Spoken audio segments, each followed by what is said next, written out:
10 minutes ago, a deathly silence descended upon Kensington Palace, broken only by a single revelation that carried the destructive force of a seismic event. Prince William, the heir to the throne and the silent architect of a new monarchical era, has just delivered the final decision regarding the future of Sarah Ferguson. This was not a vague press release drafted by secretaries. This was a direct, cold, and definitive verdict that marks the end of decades of leniency and ambiguity within the royal family. The information did not emerge through the official channels of Buckingham Palace, but through a calculated directive leaked from William's private office, spreading with dizzying speed through the corridors of power in London. Its content is more devastating than anything the public had prepared themselves to receive.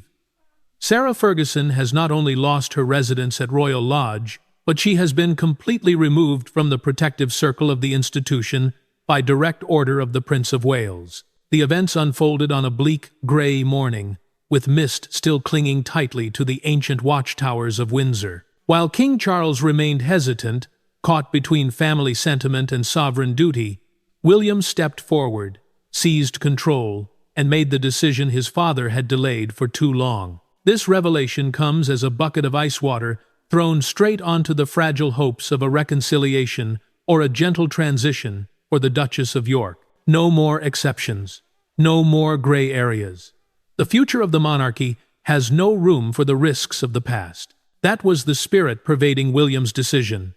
10 minutes ago, when this news hit newsrooms across London, the initial reaction was disbelief, followed by a heavy silence. Veteran royal correspondents looked at one another, realizing they were witnessing a true transfer of power. William is no longer just the heir in waiting.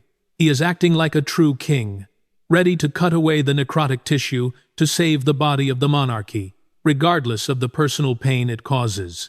Why now, and why William? The answer lies in the brutal nature of the announcement.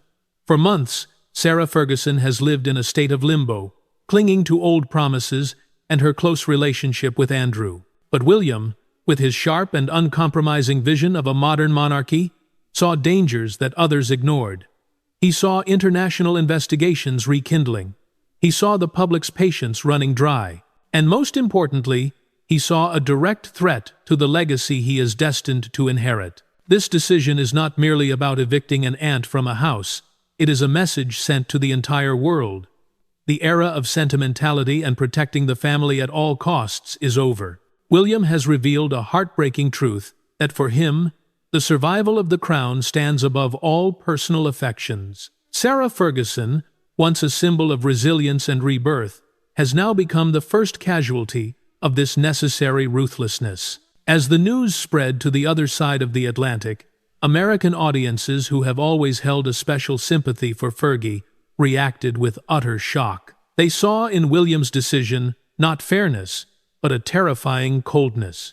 The image of a 4-year-old woman who has weathered so many storms, now being pushed to the margins of high society by the very nephew she watched grow up, is a haunting and painful one. 10 minutes ago, Sarah Ferguson was still a part, however fragile, of the royal family. Now, she is an outsider, standing alone before the storm of public opinion without a single protective umbrella from the palace.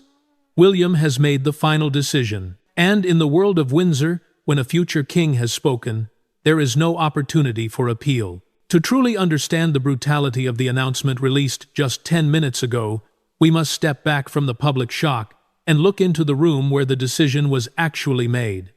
It did not happen this morning. The die was cast 48 hours ago, inside the private study at Buckingham Palace, in a meeting so sensitive that no minutes were taken, and only 3 people were present: King Charles, Prince William, and the monarch's most senior private secretary. Sources close to the palace describe the atmosphere in that room as suffocatingly tense.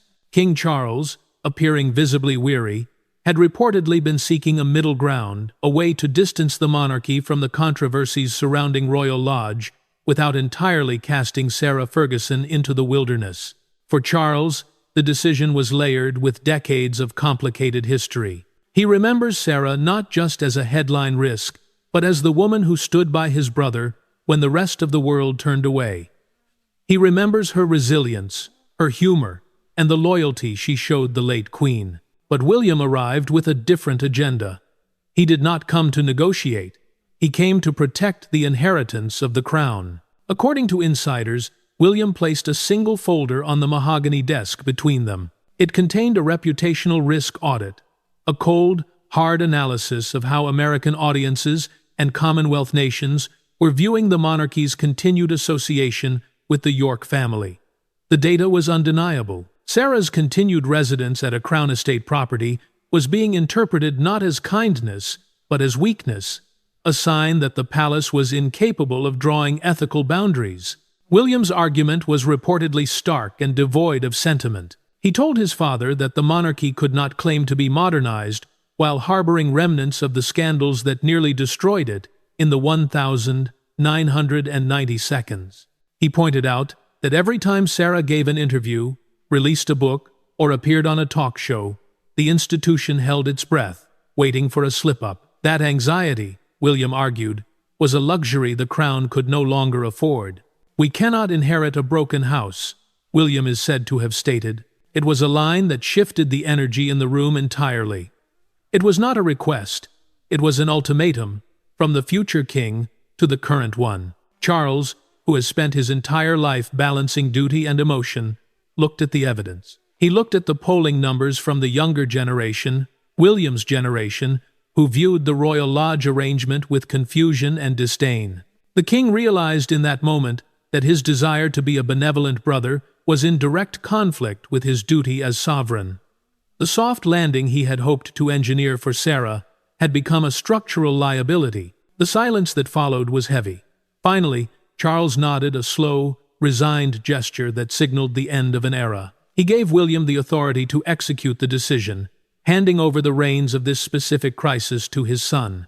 It was an act of trust, but also an admission that the king's heart might be too soft for the necessary cruelty required to survive in the digital age. When William left the room, the order was given to the communications team to prepare the statement we saw today. There would be no phasing out, no grace period. The break had to be clean, immediate, and public. And so, while Sarah Ferguson may have gone to sleep 2 nights ago believing she still had time to negotiate, her fate had already been sealed in that quiet study.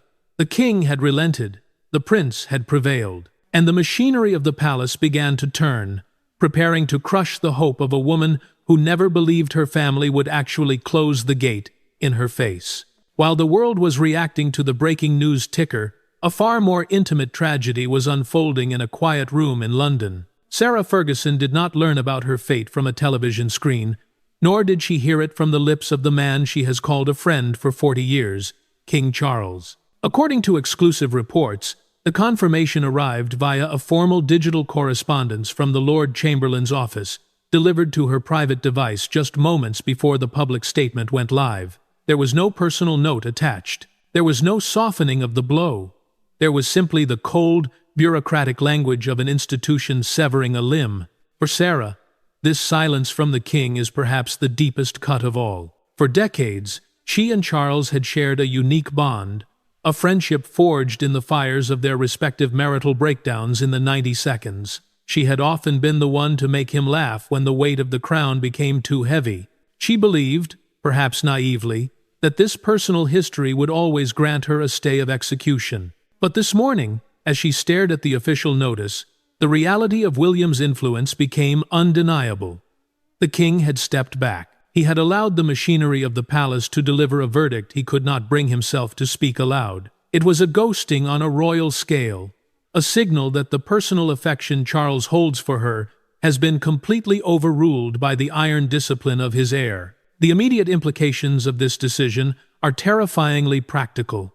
The removal of royal provisions is not just a loss of status, it is a financial cliff edge. Sarah has spent years rebuilding her finances, recovering from the debts that once nearly crushed her. However, much of her stability was predicated on her low-cost residence at Royal Lodge and the subtle, unspoken support of the crown. Without the protection of the palace, the costs of her security, her travel, and her very existence in the public eye skyrocket. Royal commentators are already asking the brutal question: Can Sarah Ferguson afford to be Sarah Ferguson without the monarchy backing her? The announcement also triggers the immediate countdown on her residency.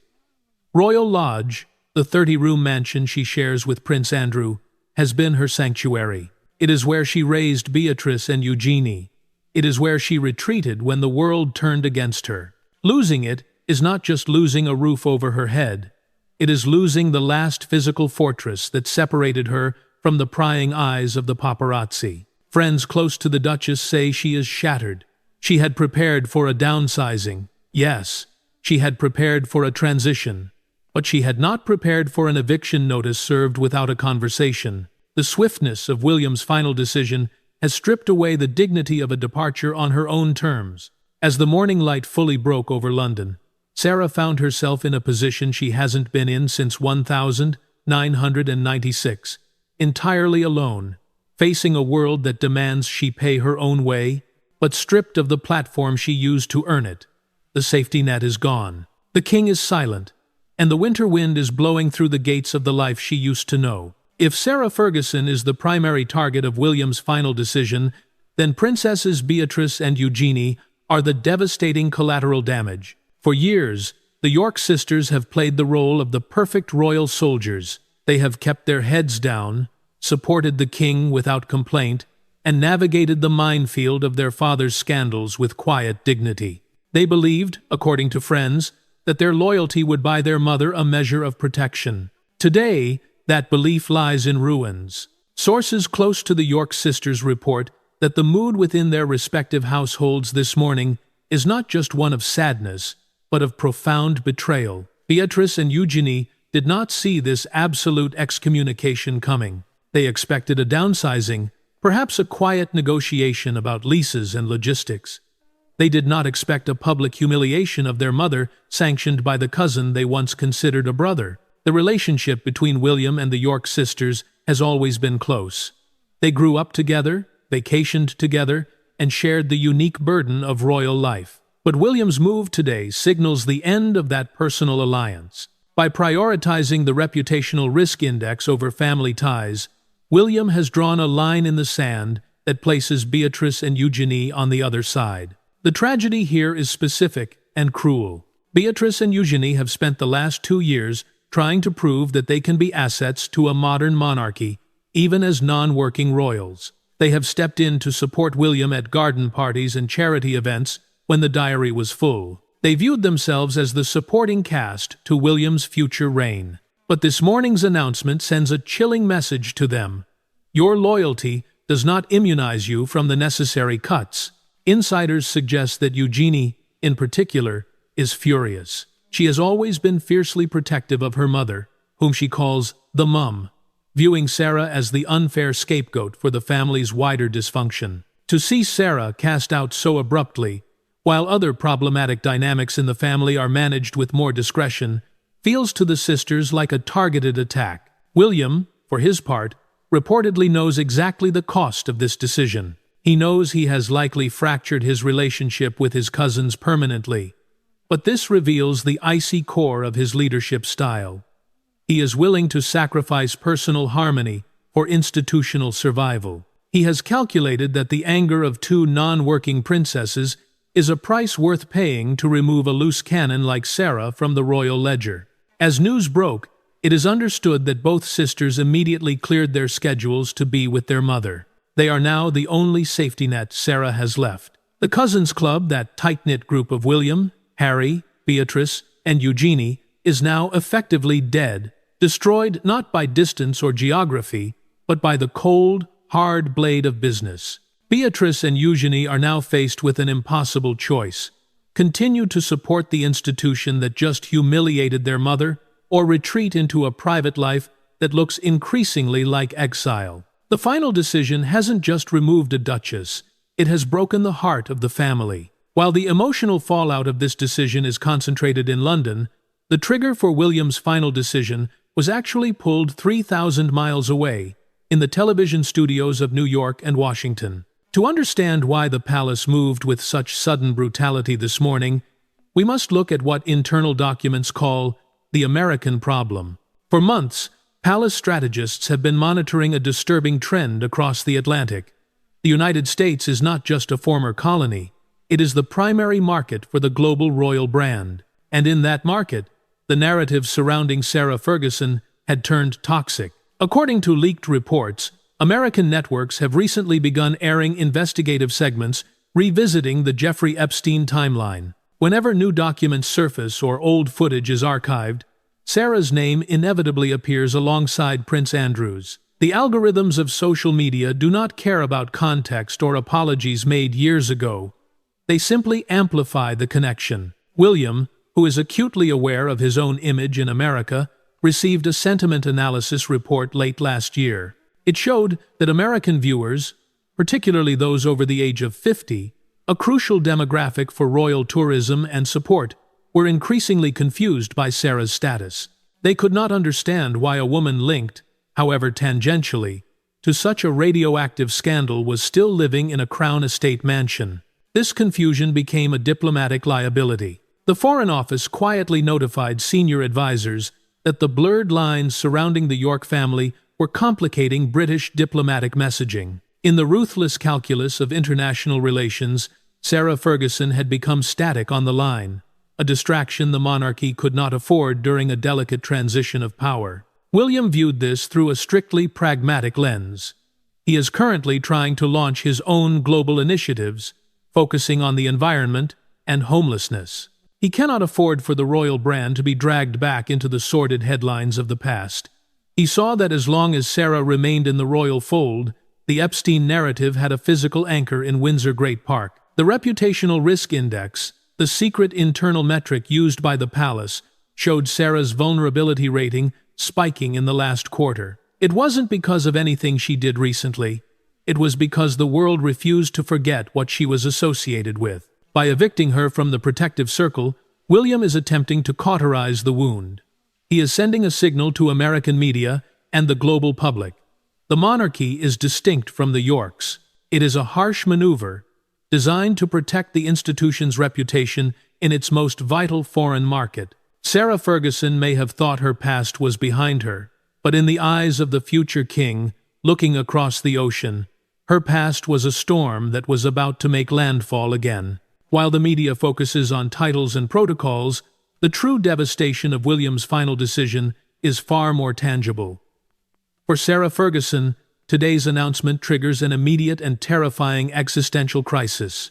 We are witnessing the removal of the two pillars that have supported her life for nearly 2 decades, her home and her financial viability. The loss of Royal Lodge is the headline, but the reality is far grimmer than a simple change of address.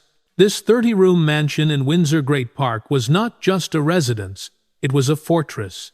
It was the physical manifestation of her protection, a sanctuary shielded by the Crown Estate's security perimeter. Living there allowed Sarah to exist in a royal bubble without technically being a royal. By ordering her removal, William has stripped her of that physical shield. Sarah must now navigate the private housing market, exposed to the paparazzi and the public gaze, in a way she hasn't been since the chaotic days of the 1,990 seconds. The logistical nightmare of moving a life built over 20 years is compounded by the emotional humiliation of eviction. It is a public declaration that she is no longer welcome on the grounds where she once walked the late Queen's corgis. But the danger goes deeper than real estate. The decision to cut royal provisions and sever institutional ties pushes Sarah toward a financial cliff edge. It is an open secret that Sarah's commercial value, her book deals, her speaking engagements, her brand partnerships, is intrinsically linked to her proximity to the royal family. Companies pay for the Duchess, for the woman who has tea with the king. With the palace publicly distancing itself, her brand becomes toxic. Marketing experts warn that without the tacit endorsement of the monarchy, Sarah's commercial appeal could plummet. We must remember that Sarah has walked the road of financial ruin before. She has faced debts that nearly crushed her. For years, she has worked tirelessly to claw her way back to stability, relying on the stability that Royal Lodge provided. Now, at 64, she faces the prospect of starting over entirely. The safety net has been slashed. There is no royal backup plan. there is no quiet loan from the privy purse. William's decision forces her into a desperate corner. She must earn to survive. Yet the very act of earning using her title to sell products is exactly what infuriates the palace. She is trapped in a cruel paradox created by this new, ruthless monarchy. They have cut her off because she is a liability, but in doing so, they have forced her into a position where she may have to commercialize herself even more aggressively just to keep a roof over her head. The final decision hasn't just exiled her, it has endangered her. In the anatomy of this royal execution, Prince William is the sword, and King Charles is the reluctant judge. But there is a third figure in the room whose role has been quieter, yet arguably just as lethal: Queen Camilla. Her silence during this crisis speaks louder than any statement issued by the palace press office.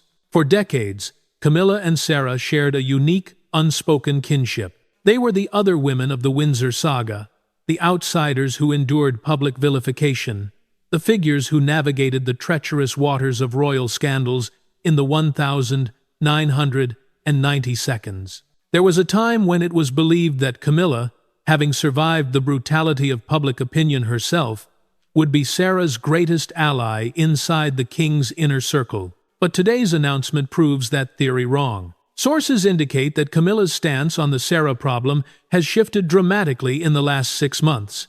It was not born of malice. Camilla is rarely described as vindictive, but of fierce protection over her husband's reign. She watches King Charles carry the weight of the monarchy. She sees the toll the cancer treatment takes on him, and she sees the stress caused by the constant Andrew and Sarah headlines. In the critical meetings leading up to this decision, Camilla reportedly did not argue against Sarah, but she argued for closure. She understands, perhaps better than anyone, that a reign defined by messy family dynamics is a weak reign. She knows that for Charles to be remembered as a great king, he must sever the anchors that drag him back into the past. Sarah Ferguson, with her chaotic energy and financial instability, is an anchor to the era of scandals Charles is desperate to leave behind. Camilla's silence is a strategic choice. She has chosen the institution over the ex-wives club. By stepping back and allowing William to drive this hardline approach, she is signaling that her loyalty lies entirely with the crown's survival. She knows that saving Sarah would cost political capital that the king simply does not have right now. There is a tragic irony here. The woman who clawed her way back from being the most hated woman in Britain to become queen consort has effectively closed the gate on the woman who never quite managed to complete her own rehabilitation. Camilla made it inside the fortress. Sarah has been left in the moat. This morning, as Sarah faces her financial exile, the absence of a phone call from Clarence House confirms the new reality. The queen consort is no longer a fellow outsider commiserating about the difficulties of royal life. She is now the gatekeeper, and she has decided that the gate must remain locked. To view Sarah Ferguson's exile in isolation is to miss the larger, darker picture. Sarah is not just being punished for her own past errors. She is becoming the primary casualty in the palace's Cold War against her ex-husband, Prince Andrew. For years, the Duke and Duchess of York have presented themselves as a united front, living together at Royal Lodge in an arrangement once described by friends as the happiest divorced couple in the world. But in the eyes of Prince William and King Charles, this unity has become a toxic entanglement. Sarah has effectively acted as a human shield for Andrew. Her presence at Royal Lodge normalized his existence there. Her public defenses of his character, her unwavering loyalty during his downfall, and her insistence on maintaining a family unit gave Andrew a semblance of stability that the palace is desperate to dismantle. By removing Sarah, William is stripping away the last layer of normalcy surrounding the disgraced Duke. The strategy is ruthless, but clear. It is a form of siege warfare. The king has made no secret of his desire to see Andrew vacate the 30-room Royal Lodge and move into smaller accommodations, specifically Frogmore Cottage. However, Andrew has steadfastly refused, citing his long-term lease. Since the palace cannot easily break the lease, they are breaking the household. By evicting Sarah, the palace isolates Andrew completely. Without Sarah's energy, her financial contributions to the household running costs, and her social presence, Royal Lodge becomes a lonely, echoing fortress. It forces Andrew to face his exile without his closest confidant. Sources suggest that William argued that allowing Sarah to stay was essentially subsidizing Andrew's lifestyle, a lifestyle the public no longer tolerates. The tragedy for Sarah is that her greatest virtue, her loyalty, became her greatest liability. Had she distanced herself from Andrew years ago, had she moved out when the scandal broke, she might have carved out a separate peace with the new reign. But she chose to stay. She chose to be the rock for a man the monarchy was trying to cast adrift. Now, the shadow of Andrew has consumed her. The reputational risk index spiked not just because of her own history, but because her proximity to Andrew kept the York brand associated with scandal in the public consciousness. William's final decision is a surgical strike intended to separate the two. Their lives, long braided together by circumstance and affection, are being forcibly diverged by institutional decree. Sarah is the collateral damage in the battle to solve the Andrew problem once and for all. Beyond the lease agreements, the security protocols, and the high-stakes chess game of the monarchy, there is a profoundly human element to this story that is being lost in the analysis. We are watching the dismantling of a woman's life in real time. Sarah Ferguson is not merely a chess piece to be moved off the board. She is a mother, a grandmother, and a woman of 64 who is waking up today to find the ground beneath her feet has vanished. The human cost of William's decision is immeasurable. For nearly 40 years, Sarah's identity has been inextricably bound to the House of Windsor. Even in exile, even in divorce, she defined herself by her proximity to the crown. It was the lens through which the world saw her, and arguably, the lens through which she saw herself. By severing this tie so completely, the palace hasn't just evicted her from a house, they have evicted her from her own history. There is a particular cruelty in forcing this level of reinvention at this stage of life. Sarah has always been the comeback queen, the phoenix rising from the ashes of debt and scandal. She has reinvented herself as an author, a spokesperson, and a charity patron. But every previous comeback relied on the safety net of Royal Lodge and the quiet, steadfast support of the Queen. She had a base camp. Now, she is being asked to climb the mountain without a rope. Friends close to the Duchess describe her resilience as otherworldly, but they also admit that this blow is different. It hits harder. It strikes at a time when most women are looking towards stability and retirement, not looking for a new home and a new income stream while under the glare of the global press. The stress of this displacement, the physical act of packing up 30 years of memories, the humiliation of public rejection, the fear of financial instability would be crushing for anyone. For a public figure whose every grimace is photographed, it is torture. We must also consider the emotional isolation. Sarah is a woman of immense warmth. She thrives on connection. To be frozen out by the institution she spent her life trying to please, and specifically by the firm, led by a man she considers a brother, is a rejection that cuts to the bone. It validates her deepest insecurity, that she was never truly one of them, only a guest who stayed too long. Yet, in this darkness, the true test of Sarah Ferguson begins. She is stripped of the titles, the house, and the protection. All that remains is the woman herself. Can she stand alone?